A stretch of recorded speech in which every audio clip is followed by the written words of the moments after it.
We've been talking about life and death on a blue planet, and we continue that today with a look at life and death in the most recent geologic era, the Cenozoic era.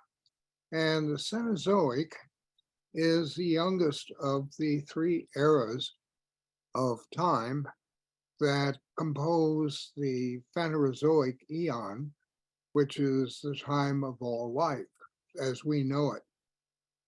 And the Cenozoic is the shortest of the eras by far, and it's known as the age of the mammals, just as the Mesozoic is known as the age of the dinosaurs, for good reason, as you'll see. As with the other eras, geologists have divided the Cenozoic into three periods: the Paleogene, ancient life, Neogene, more modern life, and the Quaternary period. And Quaternary is kind of a strange term for a geologic period because all the rest of them link back either to life or to the place where they were first described. Quaternary just means fourth. And it is a relic that remains from the very earliest days of geological research, geological understanding back in the mid-17th century. And the geologists of that time thought that the Earth had formed initially by a great ball of crystalline rock, which they called the primary period, in which that formed. And then sitting on top of that and sort of enclosing it was a lot of sandstone and limestone, sedimentary rocks, but very hard cemented. You need a hammer to break them apart. And that was a secondary period. The tertiary period was a period where you got same kinds of rocks, but they were a lot softer. You could scratch into them pretty well. And the quaternary period was a period where the sediment was still unconsolidated, it was loose. So as we began to understand the Earth better, the primary and secondary periods went out the window real fast, but the tertiary held on until really this century. So I grew up with what today is called the Neogene. I grew up with it as the tertiary. And the quaternary is still there, a relic from the very earliest days of geological thinking. Still hangs in and probably will stay.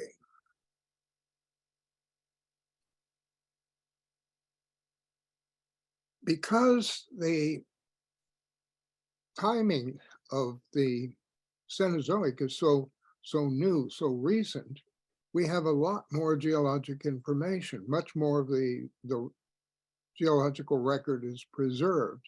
And because of that, we geologists tend to divide the Cenozoic up into epochs rather than to the periods. And so that's what we'll be focusing on here: the Paleocene, Eocene, Oligocene, Miocene, and Pliocene, and then the Holocene, Pleistocene epochs, clear up the top, occupying a very small amount of time, as you'll see later.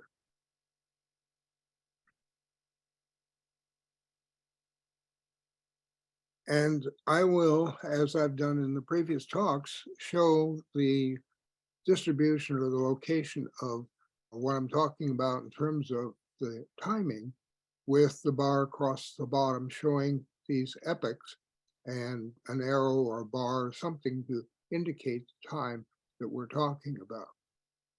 Now, as we get up toward the modern day, as we get closer to the present, the record gets finer and finer, and you actually have to start breaking it down even further. And you'll see this as we go along, particularly as we talk about the origins of human beings. So this is our menu for the morning: the survivors of a global catastrophe, a planet on climate control, big still counts, Cenozoic monsters, the ascendancy of an Ice Age ape, and see it now? Well, maybe the next great extinction, So we're going to start with the survivors of a global catastrophe. When we left the Mesozoic last week, it had been shattered by a blast from space, a giant asteroid that collided in the basically northern Gulf of Mexico area, had left behind a devastated planet. Essentially nothing left on the surface alive. But as in places that are devastated by large wildfires today, the ferns come back. And so they are the first to return, and post-impact, for about 200,000 years, the ferns were the predominant vegetation.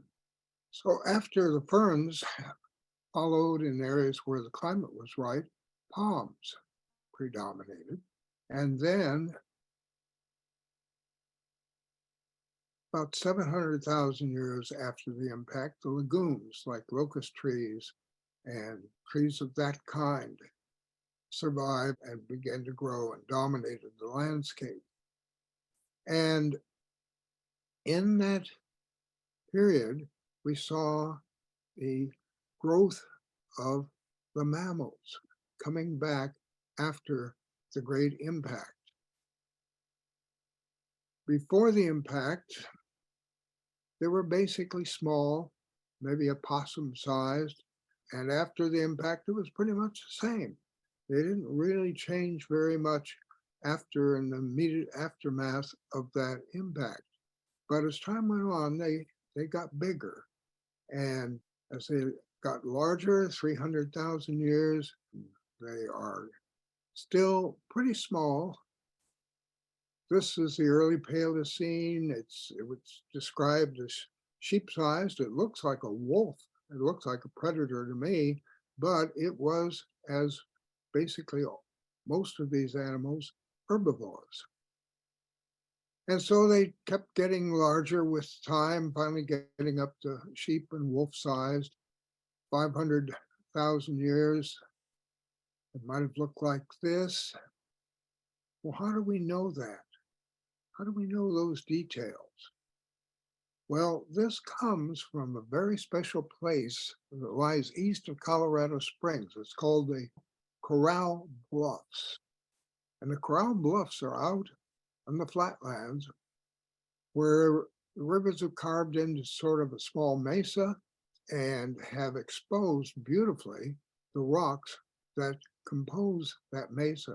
And those rocks are in the lower part Cretaceous, which is marked with a K, and then the upper part is the Paleogene, the Cenozoic, marked with the PG. Here, I think you can clearly see the KPG boundary, and the rocks below that sharp line, you'll notice, are really different from the rocks above. And if you look at that sandstone bed that's just sort of in the middle, the big thick that sort of sticks out a bit, notice how rumpled it is and how crumpled.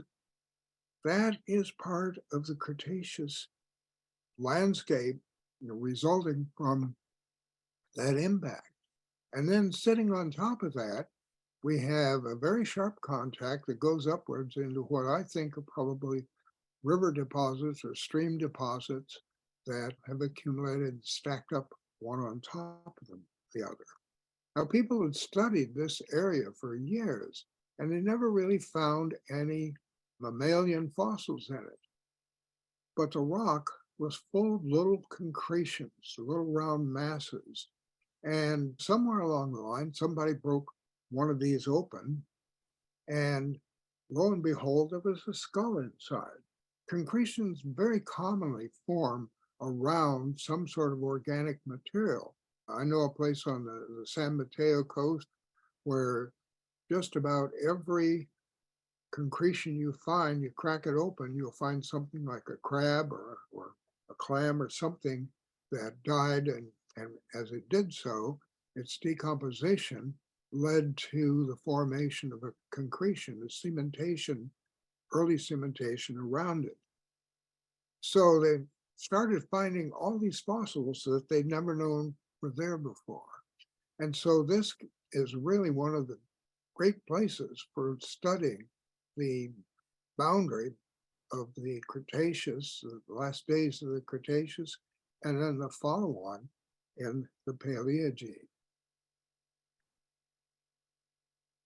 As we go into the Paleogene and into the Cenozoic, we go into a different kind of climate. If you remember, the Jurassic and Cretaceous periods were periods of climatic stability. And over the past period of time, there have been episodes where it was colder and as we went into the Cenozoic, we went into a period of pronounced cold, so that the temperatures of the Cenozoic, the climate is really different from the climate that had persisted throughout much of the Mesozoic. And big still counts, just as it did in the Mesozoic. We have Cenozoic monsters as well. Some recent studies have shown that their bodies grew a lot faster than their brains. Chorophodon weighed probably, it's estimated, about a ton. And the brain size, based upon the available space, is estimated to be about 3.2 ounces. Not the smartest kid on the block. And they continued to grow. Paraceratherium was probably the biggest mammal that ever lived. It was huge. Yet it would have been dwarfed by some of the great sauropods of the late Cretaceous. So it was the biggest mammal that's ever lived, but it's certainly not the biggest animal, vertebrate, that has lived on the land. The largest animal to inhabit our planet is the blue whale. It's bigger than anything, and it's still alive today. And the giant whales come on fairly late in the game. They show up in the Pliocene, just maybe 4 million years, 4 to 5 million, something like that, before the present time. And this is a time when the temperature is really starting to drop precipitously. And we're going into an ice age. And what the blue whale eats, what it runs on, is krill, which are tiny little crustaceans like mini shrimp. And they are sort of the fuel that runs the engines of the Earth's marine systems.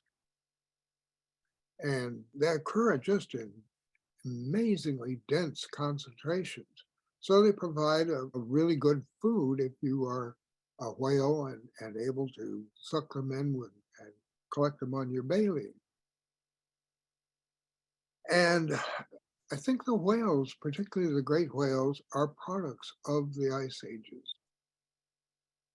And that's because we get in places like Antarctica, the easterlies that blow there cause the water to well up out of the deep.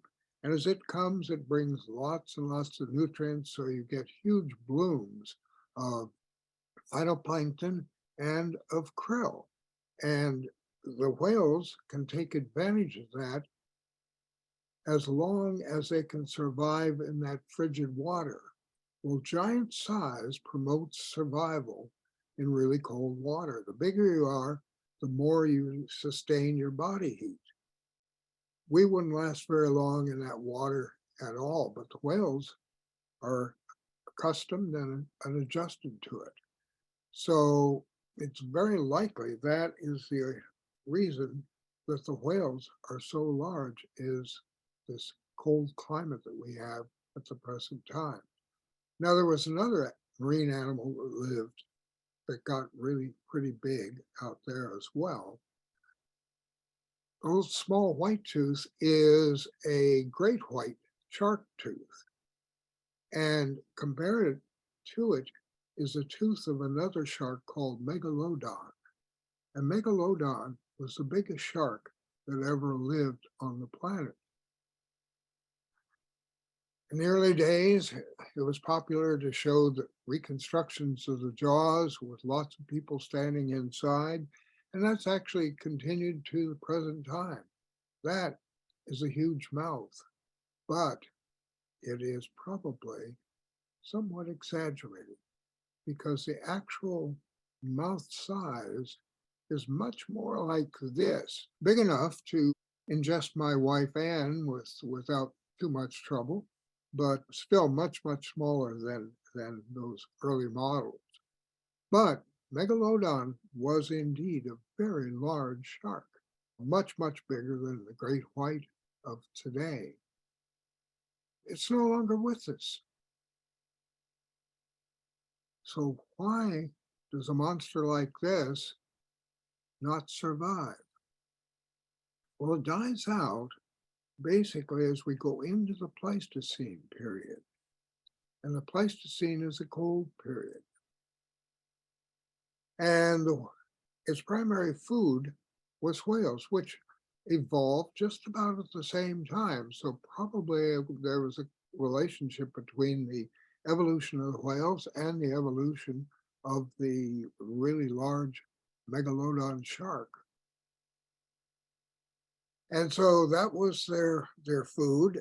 And the oceans, the temperatures were changing as the climate, the temperature on the Earth changed.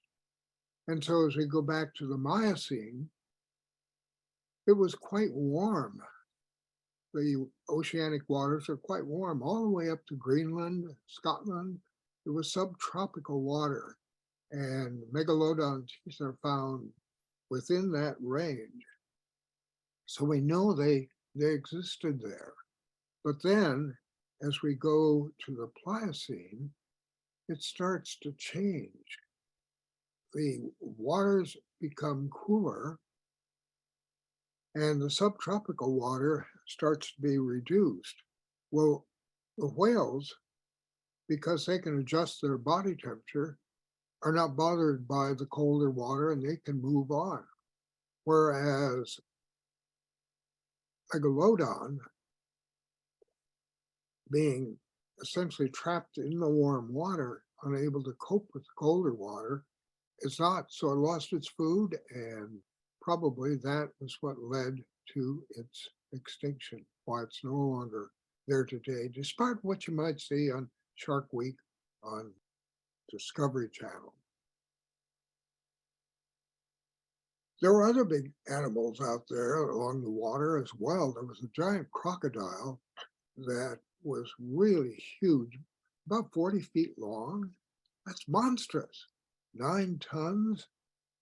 That is really something I would not care to meet anytime, any place. And the birds got big. As I mentioned last week when we talked about the impact that killed the dinosaurs, the survivors that were birds very likely were birds that lived in burrows, lived under the ground. And they were probably small. This researchers said the impact surviving ancestors of modern birds were probably small ground dwellers like quail. They survived on seeds banked in the soil. In the late Cretaceous, we had both toothed birds and untoothed birds. And the toothed birds did not survive the impact. And it's probably because they were carnivores. And after the impact, there was very little for them to eat on the surface of the earth. And initially, most of the birds were small. The early penguins and kingfishers, again, both of those birds that live in burrows. But the penguins grew pretty quickly. In the Paleocene, they got up to 5, 6 feet tall, maybe. And there were birds a little bit later on in the Eocene that were much, much bigger. Gastornis would tower over a human being. Fortunately, if you had to make a journey back to the Eocene and encountered a Gastornis, it might be comforting to know that it was thought to be a vegetarian, so it probably wouldn't bother you. However, there was a bird, a big one, that was not a vegetarian. It lived a little bit later in the Miocene, and they were called the terror bird, Ornithoscos. It weighed up to 300 pounds, and they were the apex predators for some time in the Americas. And there were no real big mammalian or reptilian predators, so we had some really big birds that came along.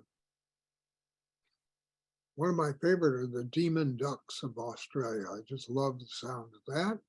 And these were large birds that went extinct about 40,000 years ago, maybe at the hands of human beings. Certainly at the hands of human beings was the extinction of the giant moa, very large bird that lived in New Zealand, and the last one is still alive in about 1500. But the biggest bird of all was the elephant bird of Madagascar. This was a huge animal, weighed about half a ton, and they were still around by about the year 1600 before we humans killed them off. If we could bring any animal back through reconstituting DNA, I hope they would bring back an elephant bird. There were also flying birds that had a huge wingspan, and the greatest bird wingspan was a bird called Pelagornis, which was, the wingspan was about 5 to 6 meters. That's close to 20 feet.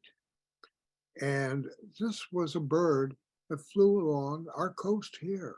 They have found fossil remains of it in the shallow marine deposits of the San Mateo coast.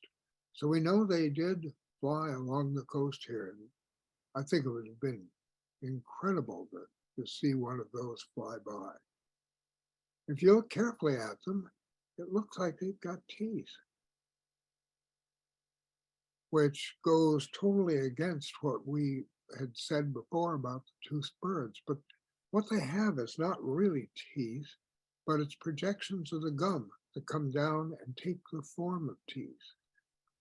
As the mathematician in Jurassic Park says, nature finds a way. I gave a talk a month or so ago on the origin of pelicans. And where were the pelican fossils? Well, it turns out that the oldest known pelican fossil is about 30 million years. And it is an absolutely remarkable fossil because it is virtually indistinguishable in its form from the modern pelican, which means that pelicans have about 30 million years of an unchanging body structure. Once you're onto something good, you stay with it. But the next time you look at pelicans, sort of give them a nod as being really a well-structured bird. The Oligocene, when they first arose, was a time of a lot of animals that did change quite a bit, including our ancestors, which at that time were up in the trees, probably screeching at one another. Which takes us to the question of ascendancy of an Ice Age ape. how do we get here? And how does it connect to the geological phenomena that happened along the way? Well, after the impact, very shortly after the impact, there were fossils that are generally believed to be the earliest example of either a primate or a proto-primate, which is an ancestor of a primate, Purgatorius. The earliest known primate shows up in the very end of the Paleocene epoch, which is a time of really very warm temperatures.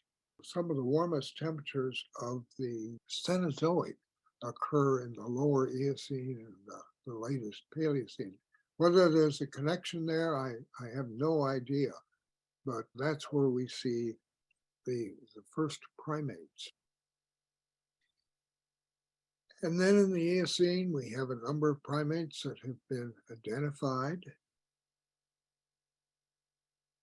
And as we get into more recent times, the Miocene and the Oligocene, 10 to 30 million years ago, we start seeing animals that are possibly ancestral to the great apes, from which we derive our origins.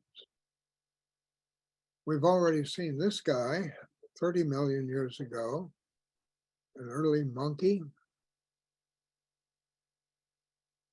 And then there is a significant change. And we go to start seeing the earliest bipedal organism. And this occurs during a time of particular warming. The Oligocene is a cold period. There's Antarctic glaciation. But then those glaciers start to melt. The Earth warms up about 26 million years ago. We go into a warm period. And in the Miocene, we get some very warm temperatures. And with those warm temperatures, we have significant changes in the vegetation. We have the first grasslands. And grasslands were extensive in places like Africa. And this is an important event in human evolution because up to then, the primates had lived pretty much in the trees, but now they were kind of forced out of the trees and into the grasslands. And if you're in the grasslands, having long arms that you can use to swing from branch to branch doesn't really help you very much. What you need is strong legs, and you need to be able to stand up to see out over the grass. So we have the first directions towards bipedalism, walking on two legs. At first, it probably doesn't happen, but with those grasslands, we get a fossil known as Orowin, which by all indications was a bipedal organism. And it lived during the Miocene, during the time of the grassland development, and is considered to be the earliest bipedal organism. Then it starts to cool down. As it cools down, the climate changes. And with the change in climate, places that have been agreeable to live in before now may not be so agreeable, and this requires migration. And so as we get further along and enter the Pliocene epoch, it starts to really cool down, and we have animals now, Australopithecus, and the earliest stone tools. Our ancestors are having to cope with these changes, and one of the ways of coping is the development of tools. And so Australopithecus is, of course, Lucy in the late Pliocene. Then we go into still a colder time, and The recent ice ages, if you look at the most recent one we've had, glaciers, continental glaciers covered much of North America, probably about half of North America and a significant amount of Europe and Asia as well. Sea level fell way down because all of that water that was required to make the ice had to come out of the oceans. So sea level dropped probably about 100 meters. And that's the character of the Quaternary as we get into this. We have to expand our time scale again in order to see this more effectively. And so with the Antarctic reglaciation, we start having glaciation in Greenland. The Earth is really cooling down, and we have conditions in Africa that are no longer able to really support the proto-humans that live there. And so we get the migrations as they have to move away trying to find a better place. So we start to see the migration out of Africa with Homo habilis, very early primitive humans. And then the temperature gets colder. And as it gets colder, we have to start adapting to it. And so Homo erectus is the earliest fire and cooking that is recorded. And they are sort of our direct ancestors in the chain of primates. So there were, through this period of time, there were some significant droughts in Africa, and these droughts did have a significant impact on the development of the new species and the extinction of old ones that could no longer keep up with the changing conditions. So climate has a really significant role in the development of our species. Now we can expand our scale, our time scale, up to look at the Pleistocene and expand it still further to look at the last million years. And our species shows up somewhere between about 200 and 300,000 years ago. So we're real latecomers on the scene.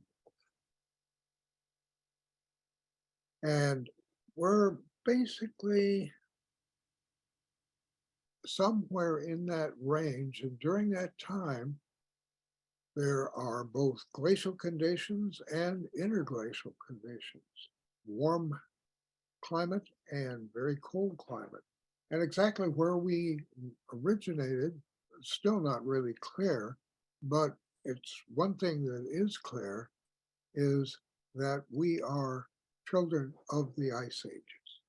And I can't help but think that the rigors of the ice ages and the challenges that were imposed upon the early humans did a lot to sharpen our minds in ways of finding solutions to surviving these rather nasty conditions. But we've survived several ice ages so far, and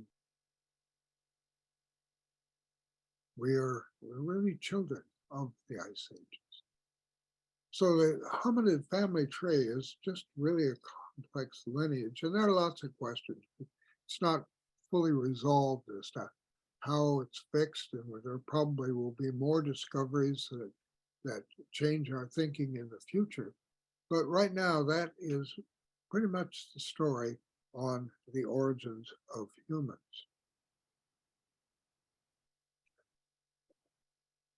Now we have to blow up our time scale one last time, actually a couple times here, expanding first of all the last million years and then to the last 10,000 years.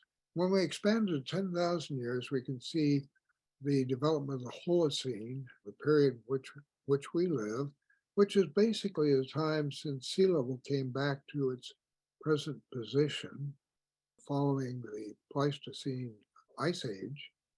And then the new time period that's being bandied about and may or may not be accepted formally, but it's the Anthropocene or Anthropocene.